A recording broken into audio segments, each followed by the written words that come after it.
Hello, hello, hello, and welcome again to BC Calculus with Henry Lombino.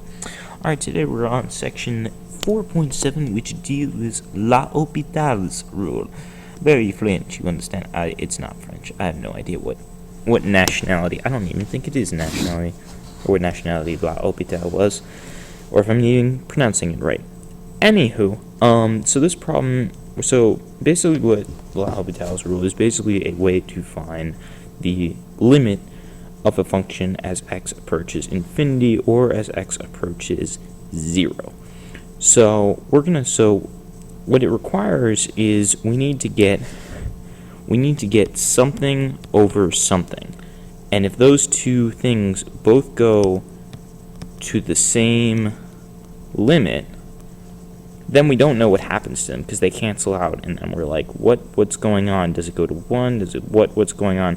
So L'Hopital's rule we can then find the derivative of those two functions and then find what it will equal. So this will go to 1 and this will go to infinity, meaning that all this would go to 0 because it's 1 over infinity. Anywho, so that's how L'Hopital's rule works. So let's now apply it. So we have this problem here. This is problem number 24 from section 4.7. And so what we're going to do, you'll notice right now that this is all on one line. So we are going to want to make this so it's on 2 lines. How do we do that? Well, in actually a very fun way. So first of all, what does this actually equal? So this actually is going to, let's rearrange it so it looks a little differently. So this actually is going to be equal to that. That's just another way of writing it. So now what we're going to do, let's say that y equals n over 1 to the n. 1 over n. N to the 1 over the n.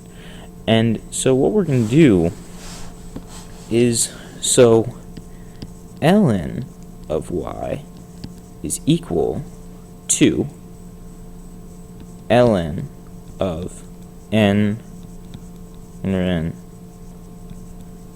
there. And now using some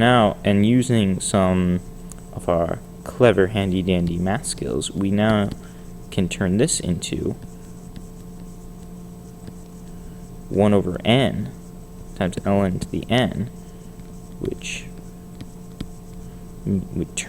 turns ln of y now equals to ln of n over n. So now we have our top and we have our bottom. So now we can use L'Hopital's rule. So in the end, what we're looking for, so now we've used substitution. In the end, what we're looking for is limit as, I'm sorry, both these should be n's. Hey, as n approaches infinity of y, because now we've substituted y in. So now we're going to, but we know now that, so the way we're going to find that is we're going to solve first for the limit as n approaches infinity of ln of y, which is going to be equal to the limit as we just solved up here, ln approaches infinity of ln n over n. So what happens when we put L'Hopital's, when we try to do this out just as is? Sorry. What happens when we put this out just as it is?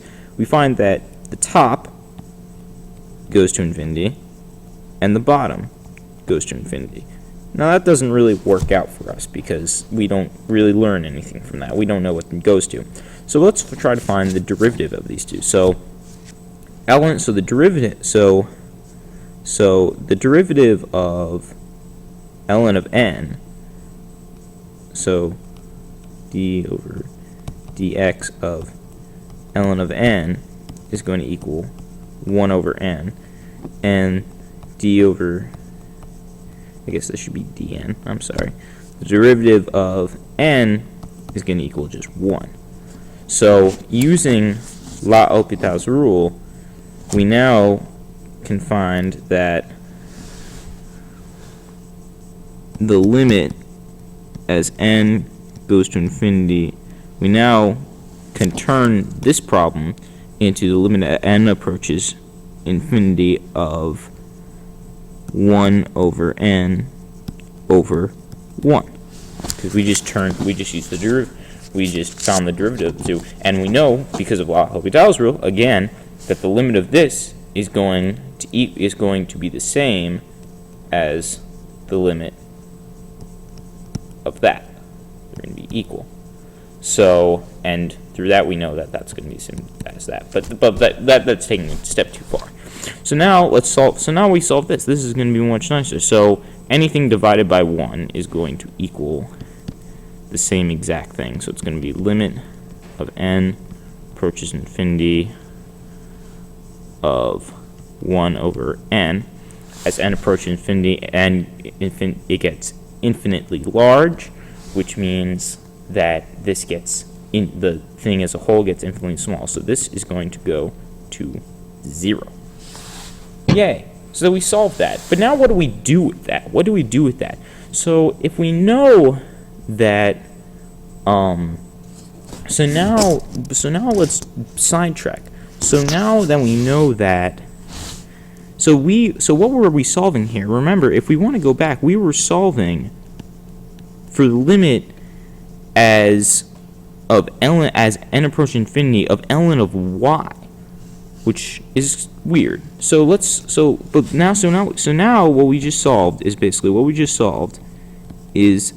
of ln of y, but we're not looking for equals the limit as n approaches infinity of ln of y equals 0, but we're not looking for L of n. And actually, and then we know, and because of our substitution, so this is actually equal to limit of ln of n as n approaches infinity of ln of, what am I doing here? Oh yeah, I'm sorry. I know what I'm doing here. I'm sorry, my tablet again. Oh god, what's going on? N of ln of n over n.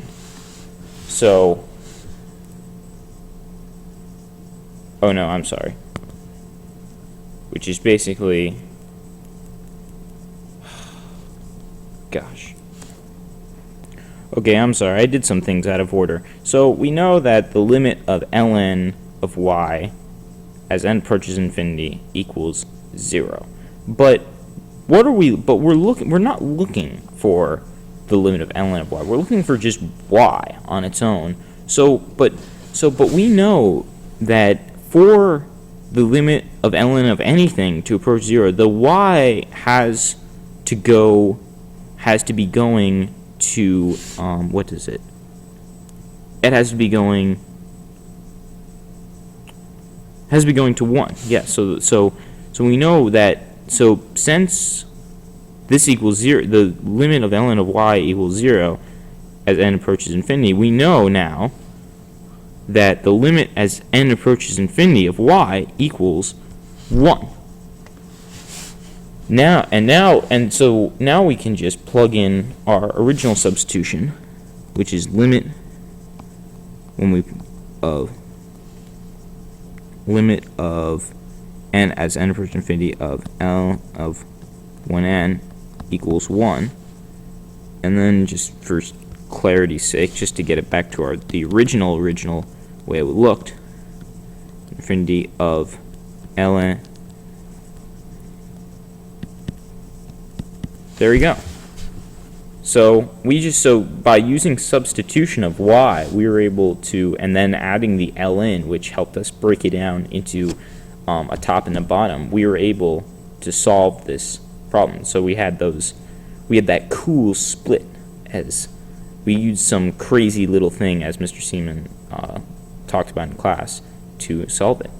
So yeah, hope you guys enjoyed that. It was kind of a messy video, I know, but yeah, we got there in the end, and that is what counts.